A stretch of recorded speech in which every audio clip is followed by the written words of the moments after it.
Hello everyone, very very good morning. कैसे हो? Hope करता हूँ आप सब लोग अच्छे ही होंगे। So friends, CTET previous year paper की स्पेशल क्लास में आप सभी लोगों का बहुत बहुत स्वागत है। आज की इस क्लास में हम लोग सॉल्व करेंगे ईवीएस के टॉप 30 क्वेश्चन जो 20 अगस्त 2023 के एग्जाम में पूछे गए थे। फ्रेंड्स, अगर आप लोग सीटेट पास करना चाहते हैं तो केवल प्रीवियस ईयर के क्वेश्चन लगाकर आप लोग सीटेट एग्जाम को पास कर सकते हैं। तो आज से प्रीवियस ईयर पेपर की सीरीज स्टार्ट हो गई है। जो 20 अगस्त के एग्जाम में जो ईवीएस के क्वेश्चन पूछे गए थे 30 क्वेश्चन, उन सभी क्वेश्चन को हम लोग इस क्लास में सॉल्व करेंगे। बाकी और भी सब्जेक्ट के मैं सॉल्व करूंगा, जैसे आपका सीडीपी हो गया, मैथ हो गया, लैंग्वेज 1, लैंग्वेज 2। ओके, सारे के सारे क्वेश्चन मैं सॉल्व करूंगा। सब्सक्राइब कर लें, इस बार सीटेट एग्जाम पास करना है बेहतरीन अंकों के साथ। तो ओके, स्टार्ट करें भाई वीडियो को। सभी लोग बताएंगे वॉइस क्लियर आ रही है?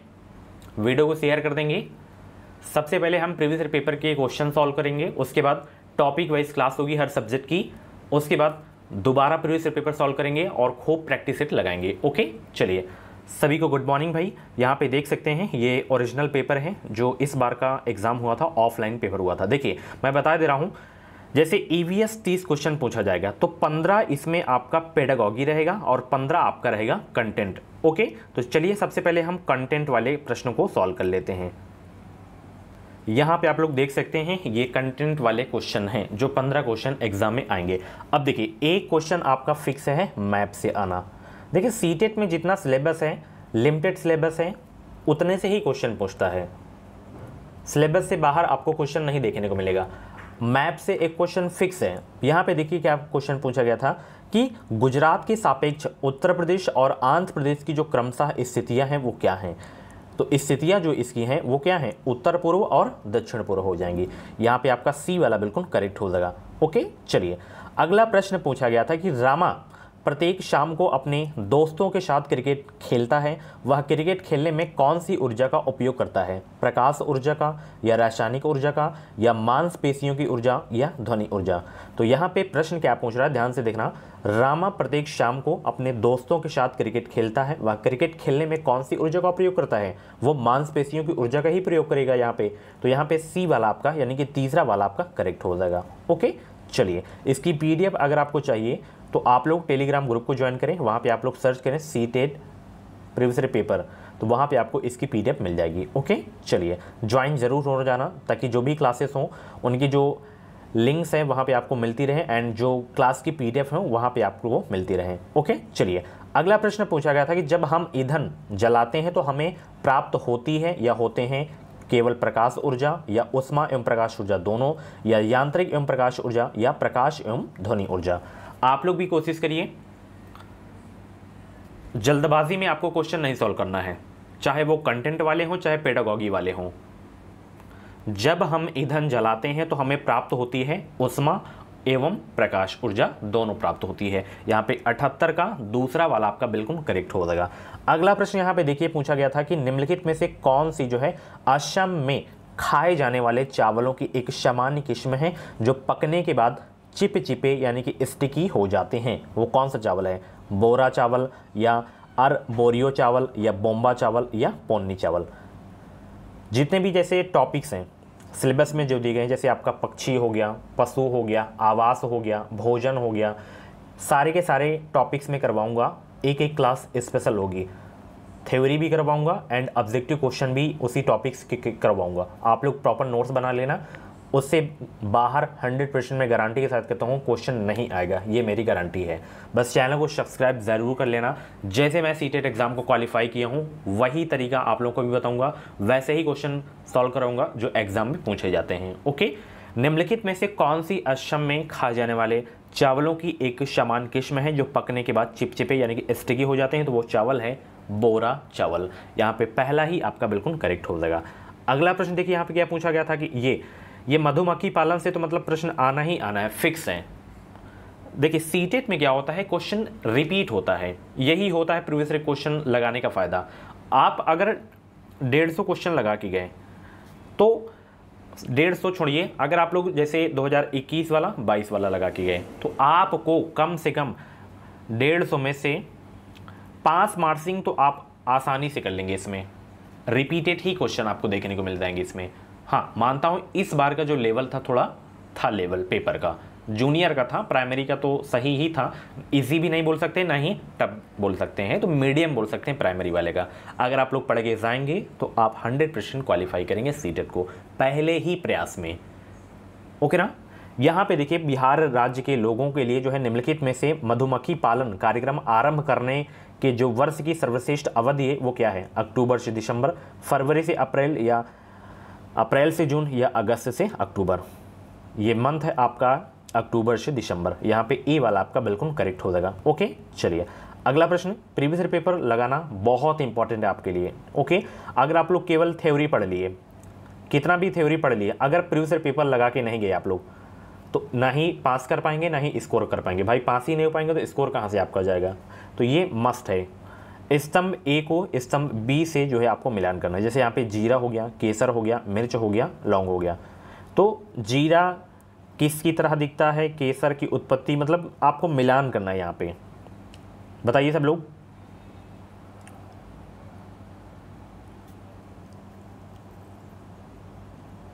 सभी को गुड मॉर्निंग भाई। वीडियो को लाइक कर दो, शेयर कर दो अपने दोस्तों के साथ। और फॉर्म आपको 25 से 30 अक्टूबर के पहले आपको देखने को मिल जाएगा। तो तैयारी अभी से आपको शुरू कर देनी है। अभी इधर 14 दिन आपके पास समय है, पूरा नवंबर है, पूरा दिसंबर है। एक तरह से बोलें तो 2.5 महीने का समय है। 2.5 महीने अगर आप लोग सही तरीके से तैयारी अपनी करेंगे तो सीटेट अच्छे नंबरों से आप लोग पास करेंगे। ओके, तो यहाँ पे देखना आप लोग, जीरा ये छोटा परंतु खुशबूदार है। यहाँ पे चलाएगा, 1 मिनट में यहाँ पे कट कर दे रहा हूँ, यहाँ पे चलाएगा। ओके, उसके बाद जो केसर है आपका वो पीले रंग का है। मिर्च आपका क्या है? ये मतलब मिर्च की उत्पत्ति जो हुई थी वो दक्षिण अमेरिका से हुई थी। ओके, लौंग कील की तरह क्या होता है? दिखता है। तो यहाँ पे आपका जो है ये वाला आपका सही हो जाएगा। ठीक है, चलिए अगला प्रश्न देखिए। यहाँ पे बंगाल की खाड़ी का तटवर्ती राज्य या केंद्र शासित प्रदेश है कौन सा? देखिए, बंगाल की खाड़ी से क्वेश्चन आता है, बताइए सब लोग। एक अरब सागर में जैसे कौन कौन से राज्य हो जाते हैं, बंगाल की खाड़ी में कौन कौन से हो जाते हैं, तो इनसे क्वेश्चन आते हैं। तो बंगाल की खाड़ी का जो तटवर्ती राज्य है आपका वो है उड़ीसा। यहाँ पे ए वाला आपका बिल्कुल करेक्ट हो जाएगा। जब टॉपिक वाइज की क्लास होगी तो उसमें बता दूंगा पूरे राज्य कौन कौन से हैं, कैसे याद करना है वो भी आपको मैं बता दूंगा तरीका। अगला यहाँ पे देखिए, जंगलों के बारे में निम्नलिखित कथनों पर विचार कीजिए। कुड़ुक भाषा में तोरंग का मतलब जंगल होता है। झारखंड में ग्राम परिषद यानी कि पंचायत लॉटरी के माध्यम से तय करती है कि किस परिवार को कृषि के कितने लिए जो है कितनी भूमि मिलेगी। जंगल अधिकार कानून 2007 उन लोगों को अधिकार दिलाता है जो कम से कम 15 वर्षों से जंगलों में रह रहे हों। मिजोरम में लगभग 3/4 लोग जंगलों से जुड़े हुए हैं। तो इसमें से कौन कौन सा कथन सही है ये आपको बताना है। तो यहाँ पे देखना, कुड़ुक भाषा में तोरंग का मतलब जो होता है वो जंगल होता है, बिल्कुल सही बात है, ये आपका सही है। बाकी यहाँ पे झारखंड में ग्राम परिषद यानी कि पंचायत लॉटरी के माध्यम से यह तय करती है, तो ये झारखंड में नहीं होता, ये मिजोरम में होता है। ओके, लॉटरी वाला सिस्टम होता है खेती का। जंगल अधिकार कानून 2007 में पारित हुआ, बिल्कुल सही। यहाँ पे 15 वर्षों नहीं 25 वर्ष होना चाहिए, 25 वर्ष होना चाहिए। ठीक है, तो 2 आपके गलत हो गए। ए वाला डी वाला आपका सही है कि मिजोरम में लगभग 3/4 लोग जंगलों में रहते हैं। ए व डी आपका सही हो जाएगा। यहाँ पे डी वाला आपका बिल्कुल सही हो जाएगा। अगला प्रश्न देखिए, यहाँ पे क्या है, 24 ग्राम ml घनत्व और 6 ml आयतन वाली वस्तु का द्रव्यमान कितना होगा? 144 ग्राम यहाँ पे हो जाएगा। ठीक है, चलिए सांपों के बारे में निम्नलिखित कथनों पर विचार कीजिए तथा निम्नलिखित में से गलत कथन का जो है चयन करना है आपको। यहाँ पे क्या है कि वे अपने जो है भोजन को पूरा निगल जाते हैं। सांपों के दांत नुकीले होते हैं। जहरीले सांपों के डसने वाले दांत होते हैं। वे अपने शिकार को चबाकर खाते हैं। गलत कौन सा है आपको बताना है। तो यहाँ पे ये आपका सही है, बिल्कुल सही है। आप लोग देखे भी होंगे, सांप जो होता है अपना शिकार जो करता है, भोजन करता है, एक बार में ही निगल लेता है। सांपों के दांत नुकीले होते हैं, बिल्कुल सही बात है। जहरीले सांपों के डसने वाले दांत होते हैं, बिल्कुल सही है। वे अपने शिकार को चबाकर खाते हैं, चबाकर नहीं बल्कि वो पूरा एक ही बार में निकल जाते हैं। तो यहाँ पे आपका डी वाला नहीं सही था। ओके, चलिए अगला प्रश्न पूछा गया था कि कांसा यानी कि ब्रॉन्ज एक मिश्र धातु है, निम्नलिखित में से जो है किसे पिघलाकर बनाया जाता है? टिन तथा कापर को, या कापर और जिंक को, या एल्युमिनियम और जिंक को, या जिंक और टिन को? 86 का जवाब दीजिए सब लोग। तो कांसा एक मिश्र धातु है टिन और कापर का। यहाँ पे ई वाला आपका बिल्कुल करेक्ट हो जाएगा। ठीक है, चलिए अगला प्रश्न यहाँ पे हाथी से देखिए पूछा गया था, जैसे आपका पशु हो गया, पक्षी हो गया, आवास हो गया, इनसे मतलब एक एक प्रश्न आपको 100% देखने को मिलेंगे। अगर आपके पास बुक नहीं है, नहीं ले पाते हैं, तो चिंता मत करिए, पूरा कंटेंट आपको इस चैनल पे मिलेगा, बिल्कुल फ्री में तैयारी आप लोगों की करवाई जाएगी। हाँ, अगर आप लोग प्रीवियस ईयर पेपर ले सकते हैं तो ले लीजिए, नहीं तो मैं पूरा पेपर आपको सॉल्व करवाऊंगा इसी चैनल पे, 2021 वाला भी और 2022 वाला भी, क्योंकि ये ऑनलाइन एग्ज़ाम हुए थे, उसमें बहुत सारे पेपर हो गए। ठीक है, बहुत सारे शिफ्ट में पेपर हुए थे, तो बहुत सारे क्वेश्चन हो जाएंगे, तो मैं सारा का सारा यहाँ पे करवाऊंगा और इसकी PDF भी आपको मैं सेंड कर दिया करूँगा टेलीग्राम पे, तो आप लोग रिवीजन भी कर लिया करें। ओके, चलिए यहाँ पे क्या है कि निम्नलिखित में से हाथियों के बारे में सही कथन चुनिए। क्या है यहाँ पे देखिए, 3 महीने के हाथी के बच्चे का वजन सामान्यतः लगभग 100 किलोग्राम का होता है। वयस्क हाथी एक दिन में 200 किलोग्राम से अधिक पत्तियाँ और झाड़ियों को खा सकता है। हाथी बहुत अधिक आराम नहीं करते, वे दिन में 2 से 4 घंटे ही सोते हैं। हाथी कीचड़ और पानी से खेलना पसंद करते हैं। तो इसमें कौन कौन सा आपका सही है ये आपको बताना है, बताइए सब लोग।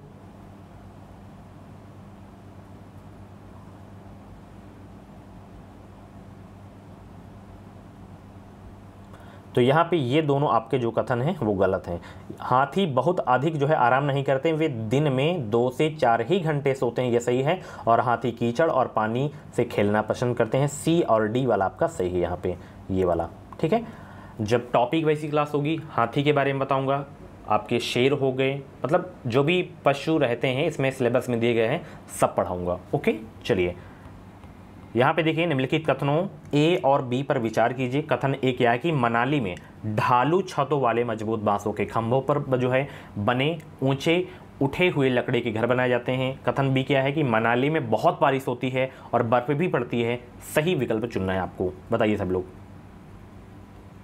देखिए, मनाली में ढालू छतों वाले मजबूत बांसों के खंभों पर बने ऊंचे उठे हुए लकड़ी के घर बनाए जाते हैं। तो ये बांस पे नहीं बनाए जाते हैं, बांस वाले जो घर बनाए जाते हैं वो असम में बनाए जाते हैं, ये गलत हो गया आपका। अब मनाली में बहुत बारिश होती है और बर्फ भी पड़ती है, तो बर्फ तो मनाली में पड़ती नहीं है, तो A व B दोनों आपके दोनों गलत हैं। ठीक है, चलिए निम्नलिखित कथनों को पढ़िए और तथा सही विकल्प का चयन कीजिए। क्या है यहाँ पे कि दाब लगाने पर गैस को आसानी से संपीड़ित किया जा सकता है। दूसरा क्या है यहाँ पे, जब हम किसी गैस पर दबाव लगाते हैं तो गैसीय कणों के बीच अंतराणुक स्थान कम हो जाता है और यह आसानी से संपीड़ित हो जाती है। तो इसमें कौन कौन सा आपका सही हो जाएगा। देखिए यहाँ पे देखिए, A और R दोनों सही हैं। क्या है, A और R दोनों सही हैं, परंतु R A की सही व्याख्या है यहाँ पे। ठीक है, यहाँ पे आपका B वाला करेक्ट हो जाएगा दूसरा। चलिए, पौधों के निम्नलिखित मुख्य कार्यों पर विचार कीजिए। यहाँ पे क्या है, यहाँ पे कि भोजन का उत्पादन और भंडारण करना। आगे क्या है यहाँ पे देखिए कि पौधे को शक्ति और सहारा देना। पौधे का कार्य क्या है ये आपको बताना है। यहाँ पे पौधे के अन्य भागों को जड़ों से जल और खनिज का स्थानांतरण करना। तो यहाँ पे देखना केवल B और C आपका सही है, जो पौधे के मुख्य कार्य होते हैं। ठीक है, चलिए अगला प्रश्न देखिए। यहाँ पे निम्नलिखित प्रश्नों के उत्तर के लिए जो है सही सबसे उपयुक्त विकल्प कौन सा है ये आपको बताना है। यहाँ पे प्रश्न देखिए, आप लोग उस युक्ति का चयन कीजिए जो नीचे दिए गए उदाहरण से मेल खाती है। मैं भाषा पर ध्यान जो है केंद्रित रखती हूँ, मैं इस बात का पूरा ध्यान रखती हूँ कि यह सही हो।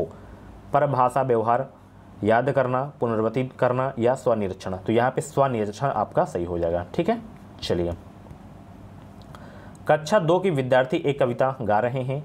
यह मेरी नाक, ये मेरे कान। यह कविता गाते समय वे शरीर के जिस अंग का नाम लेते हैं उस अंग को स्पर्श भी करते हैं। अध्यापिका किस विधि का जो है प्रयोग कर उन्हें सिखा रही हैं। विभिन्न दर्शनग्राही, श्रव्य भाषिक या संप्रेषणात्मक भाषा शिक्षण या समग्र भौतिक प्रक्रिया। तो यहाँ पे आपका समग्र भौतिक प्रक्रिया हो जाएगा। अगली जो क्लास होगी जब स्टार्ट होगी तो उसमें मैं समझाया भी करूँगा। ओके, एक तो मैं आपको दिखा ही रहा हूँ कि यहाँ पे जो क्वेश्चन पूछे गए थे किस तरीके के पूछे गए थे, जो ऑफलाइन वाला पेपर इस बार हुआ है। अगला देखिए, विद्यार्थी पिछली इकाई से शब्द लेकर 5 प्रश्नों के उत्तर समूह में देने का काम कर रहे हैं। वे अपने सवालों को दूसरे समूह के साथ अदला बदली करते हैं और सवालों के उत्तर देने की कोशिश करते हैं। यह किसका उदाहरण है? सहपाठी आकलन का, स्व आकलन का, पृष्ठ पोषण का, पठन आकलन का। तो यहाँ पे सहपाठी आकलन होगा। देखिए क्वेश्चन अगर आप लोग मतलब कभी सीटेट की तैयारी नहीं की है तो कुछ आपको समझ में आ रहा होगा। देखिए कंटेंट तो आपको समझ में आएगा, अभी पेडागॉजी आपके समझ में नहीं आएगा। जब देखिए आप लोग रेगुलर क्लास देखेंगे, प्रश्नों से आप लोग परिचित होंगे, तो ऑटोमेटिक समझ में आने लगेगा। जहाँ आप लोग 5 से 6 क्लास देखें ना तो समझ में आने लगेगा आप लोग, ठीक है ना। तो अभी आप लोग डरिए मत, डेली क्लास देखिए, सब समझ में आने लगा। लास्ट में आपको मैं ट्रिक्स बताऊंगा। इसमें क्या होता है, बहुत ट्रिक काम आती है, जैसे ऑप्शन कैसे आपको सही गलत लगाना है नहीं समझ में आए तो, और निगेटिव पॉजिटिव टैग वर्ड होते हैं उनको आपको याद रखना है, और कहाँ कहाँ से ज़्यादा क्वेश्चन पूछे, जैसे आपका NEP हो गया, ठीक है, यहाँ से क्वेश्चन बहुत पूछे जाते हैं न्यू एजुकेशन पॉलिसी से, ठीक है, यहाँ पे आपका वाला करेक्ट हो जाएगा। तो सारे के सारे चैप्टर्स में करवाऊंगा, आप लोग सब्सक्राइब जरूर कर लेना ताकि जो भी क्लास आए, जो भी अपडेट आए फॉर्म की, वो अपडेट मिलती रहे। अगला प्रश्न देखिए यहाँ पे, मुझे यह काम बहुत ही पसंद है। जब अध्यापिका मुझे एक कार्ड देती हैं जिस पर कोई शब्द या वाक्य लिखा होता है, मैं उसे से संबंधित अभिनय करती हूं और समूची कक्षा उस शब्द वाक्य के बारे में अनुमान लगाती है। शिक्षार्थी की प्राथमिकताओं के साथ शिक्षार्थी की टिप्पणी की पहचान कीजिए। यहाँ पे पहचान करना है आपको। यहाँ पे पहचान ये होगी कि जब मैं गतिबोधक तरीके से संलग्न रहती हूँ तो मुझे भाषा अच्छी तरह से याद रहती है। तो यहाँ पे वाला आपका बिल्कुल करेक्ट हो जाएगा। निम्नलिखित कथनों को पढ़िए और सही विकल्प का चयन कीजिए। यहाँ पे अब यहाँ पे देखना आप लोग, ये 3 से 4 क्वेश्चन में जो है 5 क्वेश्चन हिंदी पेडागॉजी की करवा दिया हूँ, ठीक है। अब चलिए EVS पेडागॉजी में आपको क्वेश्चन सॉल्व करके दिखाता हूँ। ये हिंदी के क्वेश्चन हैं, ये हिंदी वाले क्वेश्चन हैं, ठीक है। हिंदी की अलग वीडियो आएगी, ओके। चलिए इसमें हम केवल EVS सॉल्व करेंगे। ये देख सकते हैं EVS पेडागॉजी। एक शिक्षिका EVS शिक्षण के लिए अपने जो है विद्यार्थियों के साथ तुल्यकालिक संप्रेषण का चयन करना चाहती है, वह निम्नलिखित में से किसे चुनेगी? Phone call, pre recorded video, teleconferencing, email, social media post, phone call, त्वरित संदेश, blog, teleconferencing, video conferencing, online chat, सत्र, फ़ोन कॉल। तो एक शिक्षिका EVS शिक्षण के लिए अपने विद्यार्थियों के साथ तुल्यकालिक संप्रेषण का जो चयन करेगी वो करेगी वीडियो कॉन्फ्रेंसिंग, ऑनलाइन चैट, सत्र, फ़ोन कॉल। तो यहाँ पे आपका D वाला बिल्कुल करेक्ट हो जाएगा, ठीक है। चलिए, यदि थीम यात्रा रेलवे स्टेशन EVS में एक सामुदायिक संसाधन के उपयोग को दर्शाता है तो निम्नलिखित में से कौन पूरा करेगा? जैसे थीम भोजन हो गया तो यहाँ पे पूरा कौन सा करेगा? कृषि, फार्म, जंगल, दुकानदार या किसान?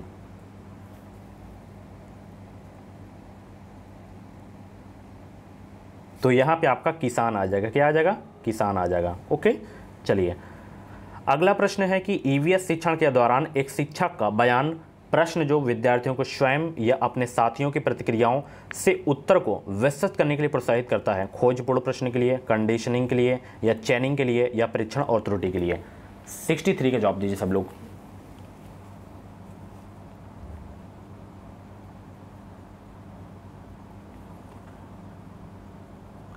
EVS शिक्षण के दौरान एक शिक्षक का बयान प्रश्न जो विद्यार्थियों को स्वयं या अपने साथियों की प्रतिक्रियाओं से उत्तर को जो है विस्तृत करने के लिए प्रोत्साहित करता है, वो आपका हो जाएगा क्या? खोजपूर्ण प्रश्न हो जाएगा। क्या हो जाएगा? खोजपूर्ण प्रश्न हो जाएगा, ओके। वीडियो को लाइक कर दीजिए, शेयर कर दीजिए सब लोग। चलिए अगला प्रश्न पूछा गया था कि अनीता परिवार थीम को पढ़ाने के लिए एक इकाई योजना तैयार करती है, निम्नलिखित में से कौन सा उसकी इकाई योजना का शीर्षक होगा? बताइए सब लोग।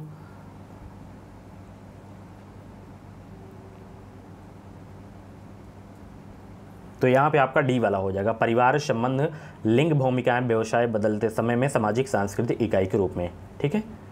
अगला प्रश्न पूछा गया था कि श्रीमती शीतल EVS की विभिन्न अवधारणाओं को समझने के लिए जो है प्राथमिक कक्षाओं में कहानियों और कविताओं का उपयोग करना पसंद करती हैं। उनके द्वारा कहानियों और जो है कविताओं के प्रयोग का सबसे उपयुक्त तर्क क्या है? EVS के पाठ्यक्रम को पूरा करना, साथ ही साथ विद्यार्थियों का स्कूल में आने से पहले इनको सुना होना, या विद्यार्थियों को अपनी कविताओं और कहानियों को लिखने के लिए प्रोत्साहित करना, या विद्यार्थियों को भाषा और संस्कृति में विविधता के बारे में जागरूक बनाना, या पाठों को अधिक संवादात्मक, सुखद और दिलचस्प बनाना? बताइए कौन कौन सा सही हो जाएगा इसमें? बताइए सब लोग, ऑप्शन देख सकते हैं। तो यहाँ पे देखना आपका जो सही होगा ये वाला, पहला वाला सही हो जाएगा, और ये वाला सही हो जाएगा, और D वाला, ठीक है, ये आपका नहीं सही होगा। चलिए अगला प्रश्न देखिए यहाँ पे कि निम्नलिखित में से कौन सा विकल्प कक्षा 1 से 5 तक जो है EVS पढ़ाने का मुख्य उद्देश्य है? 1 से 5 तक जो EVS पढ़ाने का जो मुख्य उद्देश्य है क्या होना चाहिए? कि शिक्षार्थियों को कक्षा के अधिगम को स्कूल के बाहर के जीवन से जोड़ने में क्या होता है? ये मदद होता है, यही इसका मुख्य उद्देश्य है। 66 का यहाँ पे आपका जो है 4 वाला बिल्कुल करेक्ट हो जाएगा। अगला प्रश्न देखिए यहाँ पे कि एक EVS शिक्षक कक्षा में एक प्रयोग प्रदर्शित करता है जिसमें एक अंडा पानी के गिलास में डूब जाता है लेकिन पानी में नमक मिलाने पर तैरता है। विद्यार्थियों के पूछताछ के लिए वह निम्नलिखित में से कौन सी सबसे उपयुक्त व्याख्या दे सकती है कि जो है पानी के घनत्व के कारण क्या होता है, अंडा तैरता है। यहाँ पे आपका बी वाला बिल्कुल करेक्ट हो जाएगा। अगला प्रश्न देखिए, निम्नलिखित कथनों को पढ़िए तथा सही विकल्प का चयन कीजिए। अभिकथन ए क्या है कि ईवीएस के सीखने को अवलोकन, पहचान, वर्गीकरण आदि से संबंधित प्रक्रिया कौशल के लिए उन्मुख होने की आवश्यकता है। आर क्या है, यहाँ पे कारण देखिए कि विभिन्न प्रक्रिया कौशल प्राप्त करने के माध्यम से ईवीएस के सीखने के परिणाम को हासिल करने की संभावना होती है। तो यहाँ पे देखना ए और आर दोनों सही हैं तथा आर ए की सही व्याख्या है यहाँ पे, ठीक है।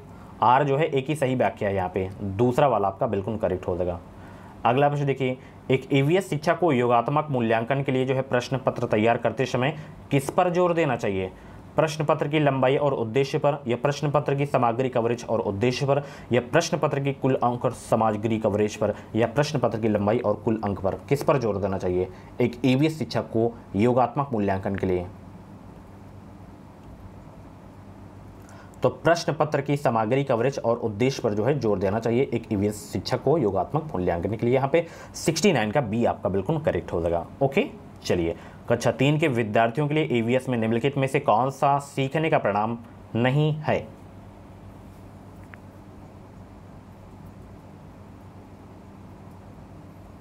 ये वाला नहीं है। अच्छे और बुरे स्पर्श पर अपनी राय व्यक्त करना, ठीक है। चलिए, आपको कक्षा 3 से 5 तक के अपने विद्यार्थियों के लिए जो है ईवीएस पाठ्य पुस्तकों का चयन करना है। इस उद्देश्य के लिए निम्नलिखित में से कौन सा मानदंड सबसे उपयुक्त है? बताइए कौन सा मानदंड सबसे उपयुक्त है? तो यहाँ पे जो उपयुक्त होगा शब्द से कि पाठ्य पुस्तक बाल उन्मुख होनी चाहिए तथा लिंग, जाति, वर्ग, धर्म के आधार पर किसी भी रूढ़िवादिता और अपमानजनक व्यवहार से रहित होनी चाहिए। यानी कि यहाँ पे जो है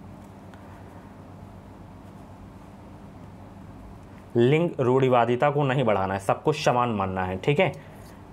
अगला प्रश्न देखिए, निम्नलिखित कथनों को पढ़िए तथा सही विकल्प का चयन कीजिए। यहाँ पे अभिकथन ए क्या है कि प्राथमिक स्तर पर ईवीएस में विषयों के बजाय थीम है। कारण आर क्या है कि विषयों की तुलना में थीम आधारित ईवीएस सीखना शिक्षकों और विद्यार्थियों के लिए आसान है।